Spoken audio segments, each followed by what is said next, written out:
मित्रांनो, या पहिले आपण 5 पुरावे पाहिले आहेत. आता यानंतरचा आपण म्हणतो 6वा पुरावा, भ्रूणविज्ञान विषयक पुरावे. भ्रूण म्हणजे काय? एम्ब्रियोलॉजिकल एव्हिडन्स म्हणजे लहानपण, म्हणजे एकदम पहिले वाढीची अवस्था. ह्या भ्रूण म्हणजे काय बघा, ही पहिली अवस्था वाढीची, ही दुसरी आणि ही तिसरी आहे. त्यात बघा, बाजूच्या चित्रातील विविध पृष्ठवंशीय प्राण्यांच्या भ्रूणवाढीच्या वेगवेगळ्या टप्प्याची तुलनात्मक अभ्यास केला असे आपल्याला आढळते की पृष्ठवंशी म्हणजे काय? ज्यांना पाठीचा कणा आहे अशांना काय म्हणतात? पृष्ठवंशी असे म्हणतात. तुलनात्मक अभ्यासात आढळले की प्रारंभिक अवस्थेत या भ्रूणांमध्ये खूपच साम्य दिसते. आपण नंतर ते व्यवस्थित बघणार आहोत. व विकासाच्या पुढील टप्प्यामध्ये कमी होत जाते. जसं पुढे विकास होईल तसं ते कसं होतं? कमी होत जातं. मग प्रारंभिक अवस्थेतील साम्य या सर्व प्राण्यांचे पूर्वज एकच असा पुरावा देते. आता या ठिकाणी फिगर बघा, मासा आहेत, आकार बघा यांचा, सॅलमेंडरचा आकार बघा, कासवचा आकार बघा, कोंबडीचा बघा सुरुवातीचा, डुक्कर आहेत, गाय आहेत, ससा आहेत आणि मानव आहे.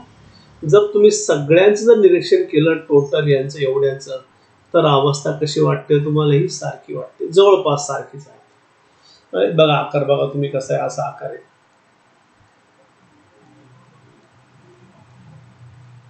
मग याच्यावरनं काय निष्कर्ष काढला की पूर्व सगळ्यांचे काय आहेत? एकच आहे. कसे आहेत? एकच आहे. लक्षात.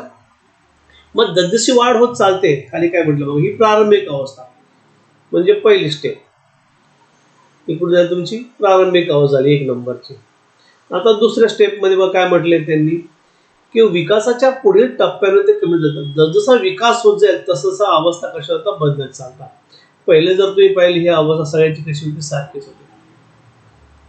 नंतरच्या ह्या अवस्थेत दुसऱ्या अवस्थेत बघा बदल होत चाललेला आहे. आणि मग तिसऱ्या अवस्थेमध्ये तो ज्या प्रजातीमध्ये दिसून येते. फक्त यावरून त्याला असं सिद्ध करायचं आहे की पहिले जे आहेत बघा, सुरुवातीची ही जी पोझिशन आहे याच्या अवस्था सर्वांच्या सारख्या आहेत, म्हणजे आपले पूर्वज काय झाले? सगळ्यांचे सारखेच झालेले आहेत. हा तुमचा 6वा टॉपिक होता, भ्रूणविज्ञान विषय पुरावे. आता डार्विनचा निसर्ग सिद्धांत हा तुम्हाला पेपरला विचारला जातो. याच्यामध्ये त्यांनी काय म्हटलंय? द ओरिजिन ऑफ स्पेस, याला इंग्लिशमध्ये म्हणतात Darwin's theory of natural selection. त्यासाठी काय केलं? ओरिजिन ऑफ स्पेसिस हे पुस्तक पण लिहिलेलं आहे. आता आपण याची माहिती घेऊया. चार्ल्स डार्विनने विविध प्रदेशातील वनस्पती प्राण्यांचे असंख्य नमुने गोळा केले. कसे विविध आहेत, वेगवेगळ्या ठिकाणावर वनस्पती आणि कोणी ते नमुने गोळा केले? प्राण्यांचे केले. त्यांच्या निरीक्षणावरून डार्विनने पुढे सक्षम ते जगतील असं सांगणारा, जे सक्षम आहेत. सक्षम म्हणजे काय? की जे आपल्या वातावरणाशी मिळतं जुळतं घेतात आणि आपली वाढ करतात, ते त्या ठिकाणचे सक्षम असं म्हणावं लागेल. असे सांगणारा नैसर्गिक निवड सिद्धांत प्रसिद्धीस आणला. डार्विनने त्यासाठी ओरिजिन ऑफ स्पेसिस हे पुस्तक लिहिलं. स्पेसिस म्हणजे काय? जात. ओरिजिन म्हणजे काय? मूळ. हे पुस्तक त्यांनी काय केलं? प्रसिद्ध केले.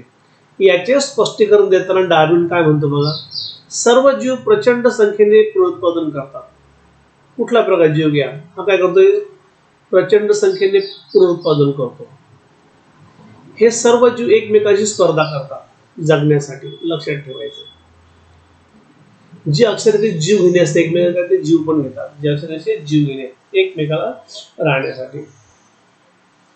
या स्पर्धेत जो जीव जिंकण्यासाठी आवश्यक गुणधर्म दाखवतो तोच तगून राहतो.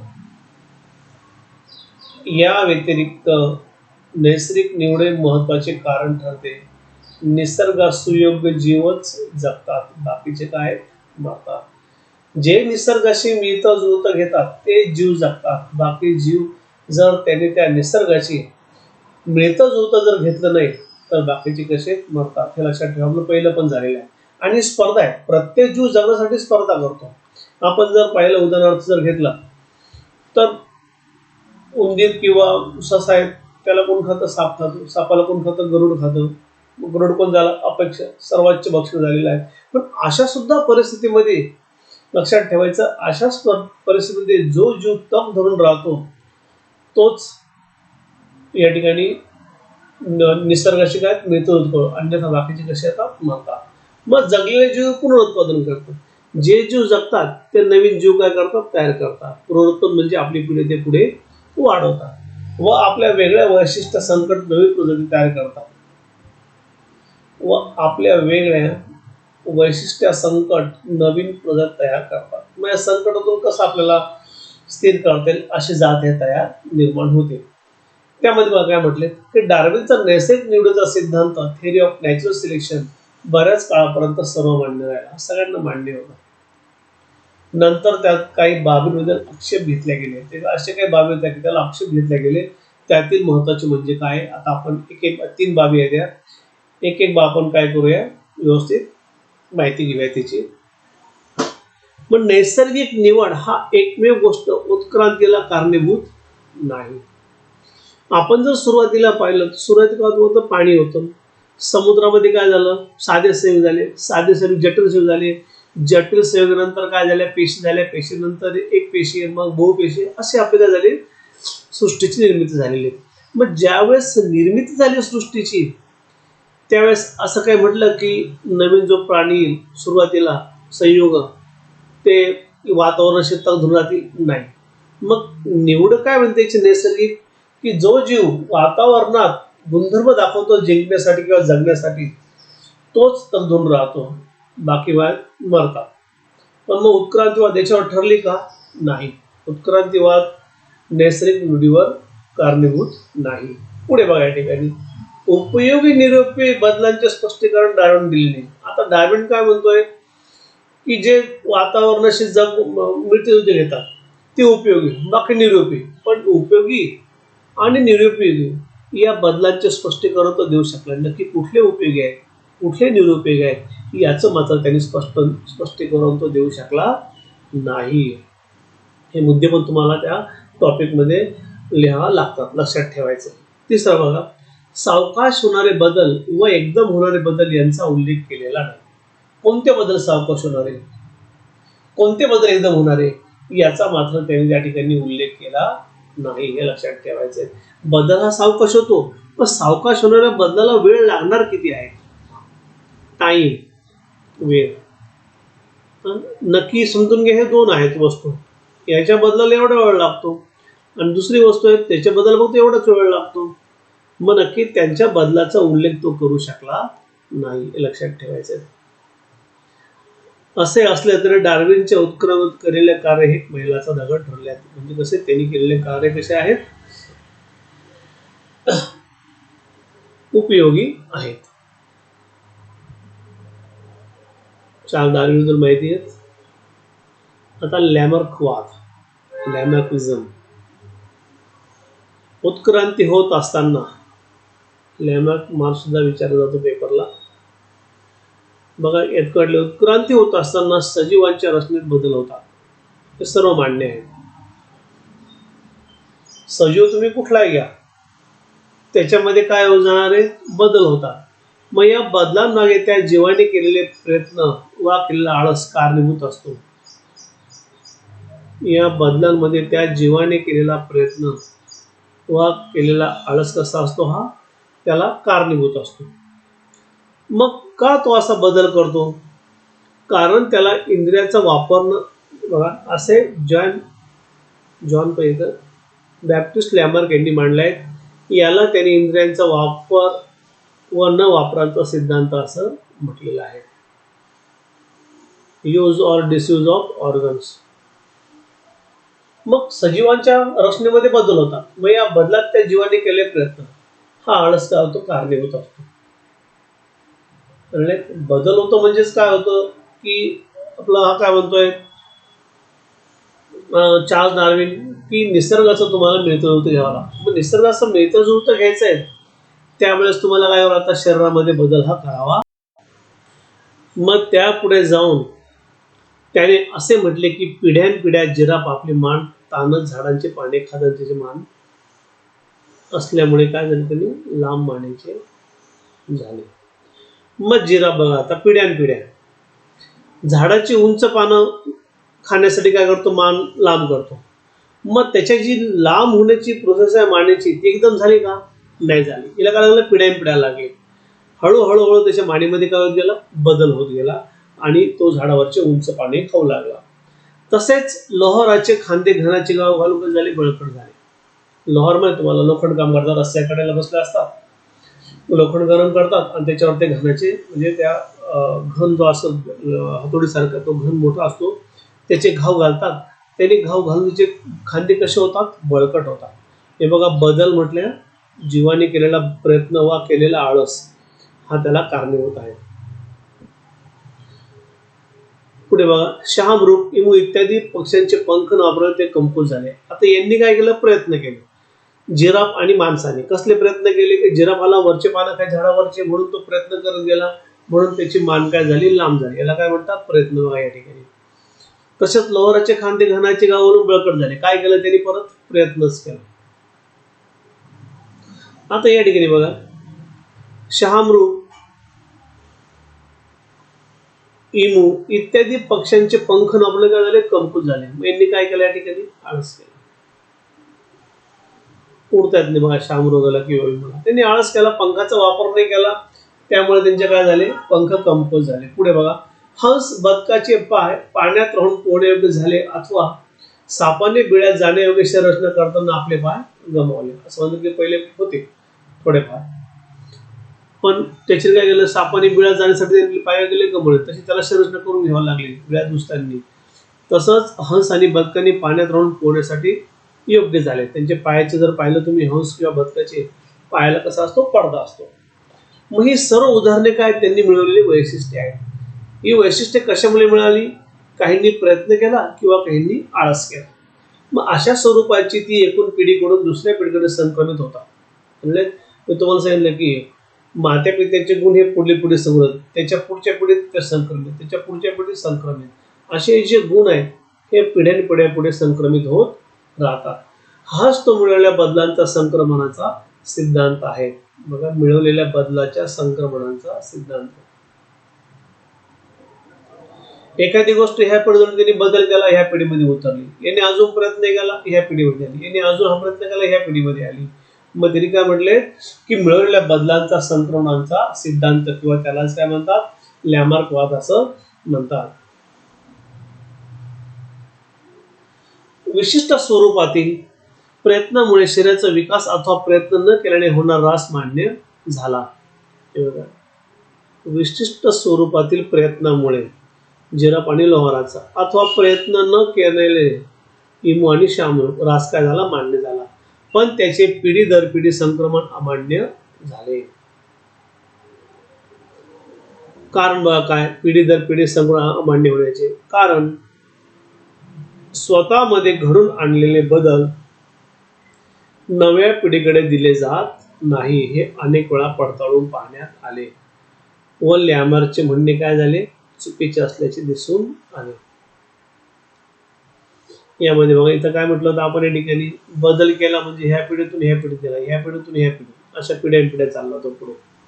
पण या ठिकाणी काय म्हटले बघा, की स्वतःमध्ये आणलेले बदल नव्या पिढीकडे दिले जात नाही. याचं कारण असं आहे की आपण काय म्हटले, की पुढच्या पिढीत जेव्हा काही गुण संक्रमित होतात ते पूर्णच्या पूर्ण गुण हे संक्रमित होत नाहीत, त्यातले थोडेफार बदल हे पुढच्या पिढीमध्ये संक्रमित होतात. समजून एखाद्या आई वडिलांपासून मुलामध्ये सांगितलं मी तुम्हाला मागच्याच लेक्चरला, की थोडेफार त्याचे डोळे असतील किंवा कान असेल, नाक असेल, कलर असेल, पूर्ण जसल्या तसंच गुण ते जातं का पुढल्या पिढीमध्ये, नाही जात. मग या ठिकाणी बघा काय म्हटले त्यांनी, स्वतःमध्ये आणलेले बदल नव्या पिढीकडे दिले जात नाही, हे अनेक वेळा पडताळून पाहण्यात आले व लॅमार्कचे म्हणणे चुकीचे असल्याचे दिसून आले. सजीवांच्या जीवनकाळात जे गुण त्यांनी संपादित केले असतात ते संततीकडे, सजीवाच्या जीवनकाळात जे गुण त्याने संपादित केलेले असतात ते संततीकडे संक्रमित करता येतात. याला संपादित गुणांचा अनुवंश असे म्हणतात. एक छोटी डेफिनेशन आहे, पण बऱ्याच मुलांना काय होतं की दुर्लक्ष करतात आणि ही डेफिनेशन तुम्हाला एक मार्कला विचारली जाते की संपादित गुणांचा अनुवंश म्हणजे काय. कळले. डेफिनेशन खूप छोटी आहे त्या ठिकाणची, बरेच मुलं काय करते वाचत देखील नाही, पण ही डेफिनेशन तुम्हाला पेपरला विचारली जाते. आता जाती उद्भव, मानवाची उत्क्रांती हा शेवटचा टॉपिक आहे याच्यामधला. आता झाली कशी जाती उद्भव. प्राणी आणि वनस्पती यांच्यातील जातींचा उद्भव हा उत्क्रांतीचा परिणाम आहे. कसला परिणाम आहे? उत्क्रांती. नैसर्गिक फलनाद्वारे फलनक्षम संतती निर्माण करू शकणाऱ्या सजीवांच्या गटास काय म्हणतात? जाती म्हणतात. त्या सगळ्यांनी, प्राणी, मनुष्य वगैरे सगळे, पक्षी. प्रत्येक जाती वैशिष्ट्य भौगोलिक स्थितीत वाढते. मग बघा, विशिष्ट भौगोलिक स्थितीमध्ये, उदाहरणार्थ पेंग्विन, आपण एक बर्फामध्ये राहतो तिथेच वाढतो, मग तिथं त्याचा आहार म्हणजे खाणं, विहार म्हणजे तिथं जगणं किंवा तिथलं वावरणं, फलन क्षमता म्हणजे पुढची पिढी निर्माण करणे, आणि समागम काळ इत्यादी कसा असतो? भिन्न असतो. लक्षात. समागम काळ म्हणजे कशा फलनक्षमतेसाठी लागतो तो प्रत्येकाचा कसा असतो? वेगवेगळा असतो, कारण तिथल्या भौगोलिक परिस्थितीवर ते अवलंबून असतं. त्यामुळेच त्या जातीचे वैशिष्ट्य तिथे टिकून राहतात. पण एका जातीपासून दुसरी नवीन जात निर्माण होण्यास जनुकीय बदल कसा असतो? कारणीभूत असतो. तसेच भौगोलिक व पूर्वोत्पादीय बदल कारणीभूत असतो. आता आपण जर पाहिलं विशिष्ट भौगोलिक परिस्थिती, आपले लोक, आफ्रिकन लोक आणि युरोपियन लोक, तिघांमध्ये पण फरक आहे. आणि लक्षात, युरोपियन लोक गोरे असतात, आफ्रिकन कोण काळे असतात, उंच असतात, आणि आपल्याकडचे कडे मध्यम असतात, मीडियम. मग कशामुळे? विशिष्ट भौगोलिक स्थितीमुळे. तसेच सजीवांचे भौगोलिक व पूर्वोत्पादन अलीकरण झाल्यास कालांतराने जाती बदल, जाती उद्भव होतो. पुनरुत्पादन, अलगीकरण वेगवेगळं झाल्यानंतर कालांतराने काय होते? जाती बदल किंवा जाती उद्भव होतो. लक्षात ठेवायचं काय आहे. आणि त्याच्यामध्ये सगळ्यात महत्वाचं काय तुमच्या याच्यामध्ये? जनुकीय बदल हा सगळ्यात महत्वाचा आहे. कुठला आहे? जनुकीय बदल. मानवाची उत्क्रांती कशी झाली बघा या ठिकाणी. आता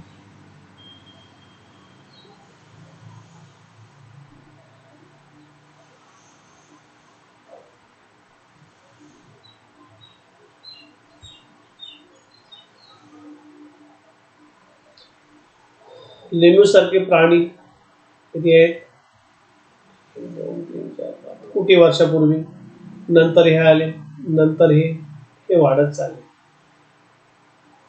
आणि हा तुमचा कुठला सर्व? 50,000 वर्षापूर्वीचा. शेपटी होती, झाड राहायचे, हात मोठे होते, टेकून चालायचे, नंतर हे हात थोडे थोडे आखड होत गेले, पाठीचा कणा ताड होत गेला, नंतर शोध लागत गेले, आणि मानवामध्ये काय होता? हळूहळू बदल होत गेला.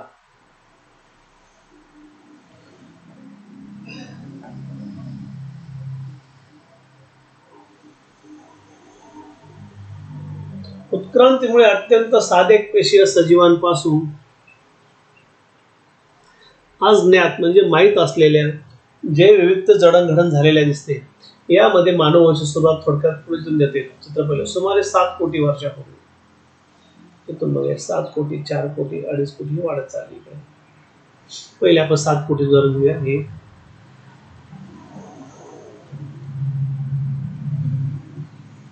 अखेरचे डायनोसॉर काय झाले? नष्ट झाले.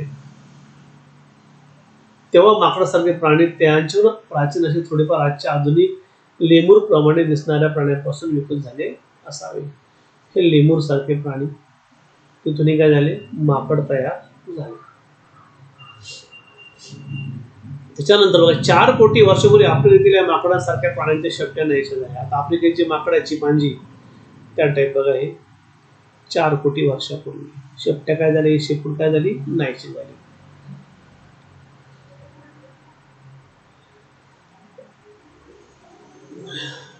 त्यांचा मेंदूचा आकार मोठा होऊन त्याचा विकास झाला. त्यांच्या हाताचे पंजा सुधार झाले आणि ते एफ सारखे प्राणी झाले. या ठिकाणी बघा, हा पंजांचा आकार कमी झाला, त्याच्यानंतर बुद्धीचा विकास व्हायला लागला, आणि त्याच्यामध्ये एफ सारखे प्राणी काय त्याची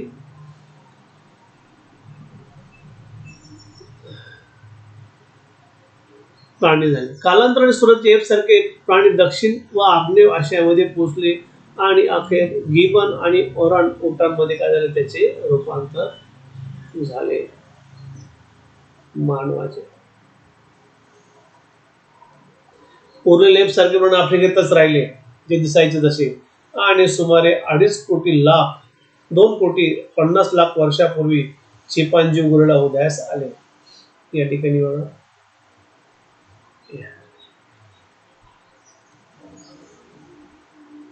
सुमारे 2 कोटी वर्षापूर्वी एपच्या काही प्रगती वेगळ्या दिशेने झाल्या दिसतात. अन्न ग्रहण करण्यासाठी आणि इतर त्यांच्या हातांचा अधिक वापर करावा लागेल. खाण्यासाठी म्हणा, पहिले सुळे होते, हळूहळू सुळे पण कमी झाले, हाताचा पंजा थोडा कमी झाला, माणूस वस्तू पकडायला लावून गेला. कोरड्या होत जाणाऱ्या हवामुळे जेव्हा जंगल नाहीशुरली तेव्हा एक झाडावरून वासासाठी काय झाले, खाली यायला लागले. वातावरण कोरडं होत गेलं, जंगल नाहीशू लागली. हे पहिले झाडावर राहायचे, जसजसं वातावरणामध्ये झाडांचं प्रमाण कमी होतं तसे वासरच्या झाडावरनं काय लागले, खाली यायला लागले.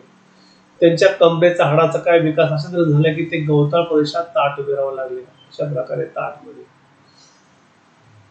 तेव्हा त्याचे हात केव्हा प्रसंगी मोकळे झाले. ह्या हातांचा वापर करणारे ताट उभे राहणारे पहिले माणूसदृश्य प्राणी सुमारे 2 कोटी वर्षापूर्वी काय झाले, निर्माण झाले. या ठिकाणी ताट.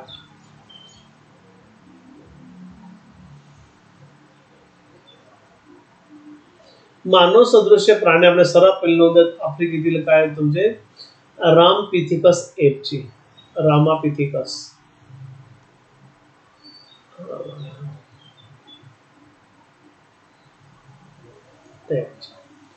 हे एप आकाराने मोठा झाला, अधिक हुशार झाला.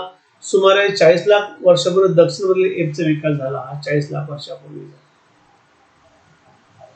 म्हणजे काय झालं, विकास व्हायला लागला.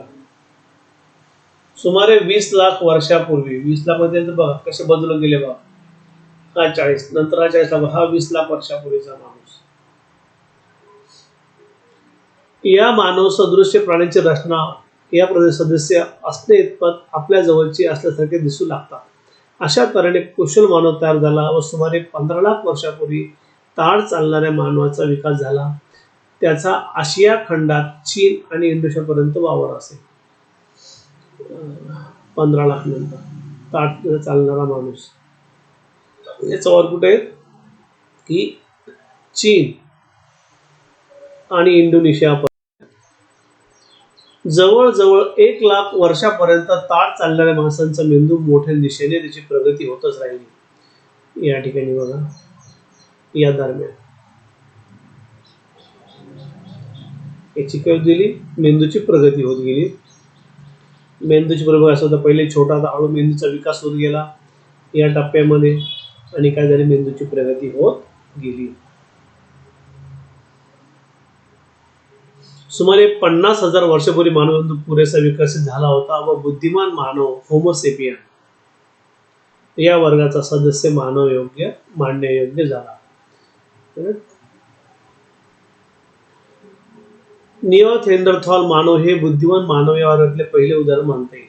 हे जे प्राणी होते हे पहिले बुद्धिमान प्राणी आपल्याला मानता येईल. याच्यामध्ये काय झाले की विकास होत गेला, कळपण राहू लागले, अग्नीचा शोध लागत गेला, ज्या ज्या गोष्टी पाहिजे त्यांच्या ते वापर करू लागले, अन्न शिजून खाऊ लागले.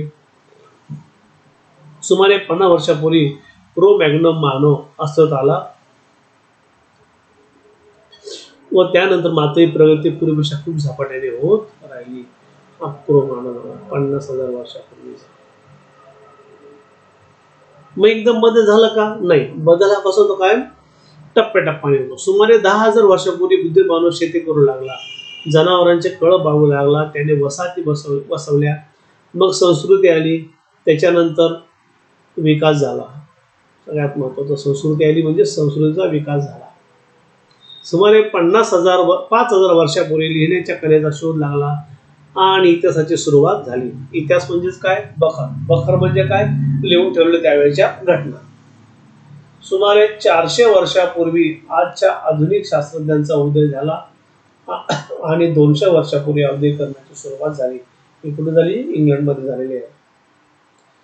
आता आपण इथपर्यंत आलो आहोत, तरी अजून मानवाच्या मुळाचे तपशिलांचा शोध घेतच राहावा आणि हळूहळू बदल पण कसा आहे, होतच आहे. बुद्धीमध्ये पण काय आहे, विकास होत आहे.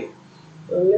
त्याच्यामध्ये प्रयोग प्रयोग म्हणजे काय, न थांबणारी गोष्ट आहे. आणि औद्योगिकरण आता 200 वर्ष झाले आहेत. त्या 400-200 वर्षामध्ये मानवाने आपल्याला पाहिजे तेवढ्या गोष्टींचा शोध लावलेला आहे आणि त्याचा वापर देखील आपण आजपर्यंत करत आहोत आणि यापुढे पण शोध हे लागतच राहणार आहे आणि विकास हा मानवामध्ये होत राहणार आहे. मात्र आपण पर्यंत आलो आहोत तरी अजून मानव वंशाच्या मुळांच्या तपशिलाचा शोध हा घेतच आहोत. तपशिलांचा शोध घेणं थांबलंय का आपलं? नाही. तपशिलांचा शोध हा घेणं कसं आहे, चालूच आहे. इथे हे प्रकरण संपलेलं आहे. याच्यानंतर आपण दुसरं प्रकरण सुरू करणार आहोत. याचा स्वाध्याय देखील तुम्ही घरी करायचा आहे आणि तो लिहून मला त्याची फोटोकॉपी ही पाठवायची आहे. चालेल? पेपरचं बघूया कसं ॲडजस्टमेंट, कारण पेपर काय आहे याच्यामध्ये बऱ्याच मुलांची गडबड होऊन जाऊ लागली. त्यामुळे पेपरचं वय काय करायचं काय नाही ते लक्षात. पुढच्या लेक्चरला आपण यातलं दुसरं प्रकरण. Okay, bye.